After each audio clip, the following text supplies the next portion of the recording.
Hello everyone, welcome back to my channel. ఈరోజు మన ఛానల్లో మరో టేస్టీ స్నాక్ రెసిపీతో మీ ముందుకు వచ్చేసానండి. చాలా అంటే చాలా క్విక్గా చేసుకోవచ్చు. మీకు అందరికీ తెలిసే ఉంటుంది ఈ పల్లీ పకోడీ టేస్ట్ ఏంటో. సూపర్ ఉంటుంది. ఈ విధంగా ట్రై చేయండి, ఇంకా రుచి అయితే అద్భుతంగా ఉంటుంది. ఫుల్గా వీడియో చూసేయండి, ఎక్కడ స్కిప్ చేయకుండా. ఇక రెసిపీ అయితే స్టార్ట్ చేసుకుందాం. దీనికోసం అయితే ఒక మిక్సింగ్ బౌల్ తీసుకొని అందులో ఒక 2 కప్పుల వరకు పల్లీలు తీసుకోండి.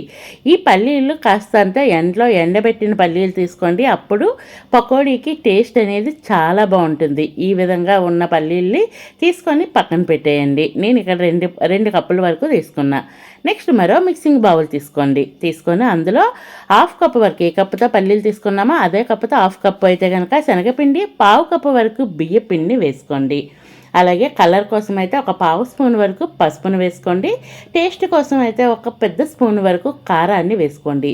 ఈ పల్లి పకోడీ కారంగా ఉంటేనే బాగుంటుందండి, అందుకే కాస్తంత కారం అనేది ఎక్కువ వేసుకున్నా. అలాగే ఒక 1/2 స్పూన్ వరకు ధనియాల పొడి, ఒక 1/2 స్పూన్ వరకు జీలకర్ర పొడిని వేసుకోండి. అలాగే టేస్ట్కి తగ్గ ఉప్పును వేసుకున్నాక వీటినన్నింటినీ బాగా కలిసే విధంగా ఫస్ట్ అయితే కలిపేసుకోండి. మొత్తం అంతా స్పైసెస్ అన్న కలిసిన తర్వాత కొంచెం నీళ్ళను వేసుకొని నేను వీడియోలో చూపిస్తూ ఉంటానండి. ఆ విధంగా బ్యాటర్ అయితే రెడీ చేసుకోవాలి. మరీ పల్చగా ఉండకూడదు, అలానే మరీ తిక్కుగా ఉండకూడదు. పల్చగా ఉంటే పల్లీలకు పట్టదు, తిక్కుగా ఉంటే పైన కోటింగే ఎక్కువ ఉంటుంది, పల్లీల టేస్ట్ అనేది అంతగా తెలియదు. అలాగే ఇలా కలుపుతూ ఉండండి. మీకు ఈ లోపైతే చిన్న రిక్వెస్ట్ అండి, మన ఛానల్ ఇంతవరకు ఎవరైనా సబ్స్క్రైబ్ చేయకుండా చూస్తే ప్లీజ్ అండి సబ్స్క్రైబ్ చేయండి. వీడియో నచ్చితే లైక్ చేయండి. ఖచ్చితంగా మీ ఫ్రెండ్స్ అండ్ ఫ్యామిలీ మెంబర్స్కి షేర్ చేయండి. ఇంకా మీ అమూల్యమైన ఉద్దేశాన్ని ఏదైనా కానీ కామెంట్ రూపంలో తెలియచేయండి. ఇలా పిండంతా కలుపుకున్న తర్వాత ముందుగా పల్లీలు అయితే ఒక బౌల్లో వేసి పెట్టుకున్నాం కదండి, ఆ పల్లీల్లో కలుపుకున్న మిశ్రమాన్ని మొత్తం ఈ బ్యాటర్ అంతటిని అందులో వేసేసి పల్లీలకు బాగా పట్టే విధంగా పట్టించండి.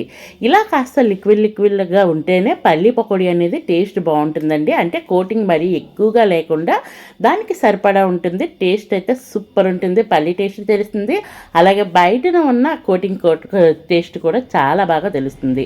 ఇలా వేసేసుకోవచ్చు ఒకవేళ వేసుకోవాలి అనుకుంటే. కానీ బయటని స్వీట్ షాప్లో కొన్న కలర్ కావాలి అంటే ఫుడ్ కలర్ని అయితే యాడ్ చేయండి. నేను ఇక్కడ ఫుడ్ కలర్ని అయితే ఒక చిటికెడు అయితే వేసుకొని పైన కాస్తంత నీళ్ళని వేసేసి మొత్తం ఈ పిండికి, అంటే మనం వేసుకునే పల్లీలకి అంతటికి పట్టే విధంగా మరోసారి బాగా కలిపేసుకోండి.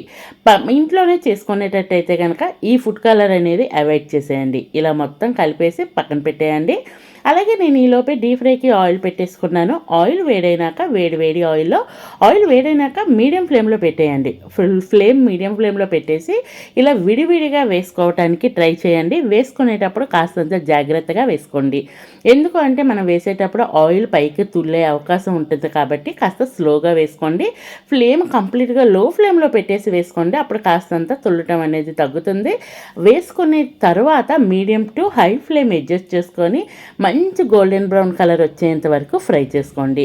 అంటే ఇప్పుడు బబుల్స్లా వస్తున్నాయి కదండి, ఆ బబుల్స్ అన్న కూల్ అయినంత వరకు మీడియం ఫ్లేమ్లో కుక్ చేసుకోండి. టేస్ట్ అయితే చాలా బాగుంటుంది. పల్లీలు అనేవి అస్సలు మాడిపోకుండా ఫ్రై చేసుకోవాలి.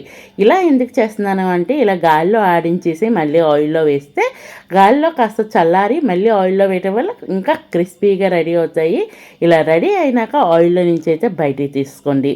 అలాగే మిగతా వాటిని అన్నింటినీ ఫ్రై చేసేసుకున్నానండి. ఫ్రై చేసుకున్న తర్వాత లాస్ట్లో ఫైనల్గా అయితే కాస్తంత కరివేపాకును వేసుకోండి. కరివేపాకు వేసుకొని దాన్ని కూడా ఫ్రై చేసుకొని ఈ పల్లి పకోడీలో మొత్తం అంతా కలిపేసుకోండి. ఫైనల్లీ మన రెసిపీ అయితే రెడీ అయిపోయింది. చూస్తున్నారు కదా, 15 days వరకు లేదా 20 days వరకు స్టోర్ ఉంటుంది. Ready to eat. Thank you for watching.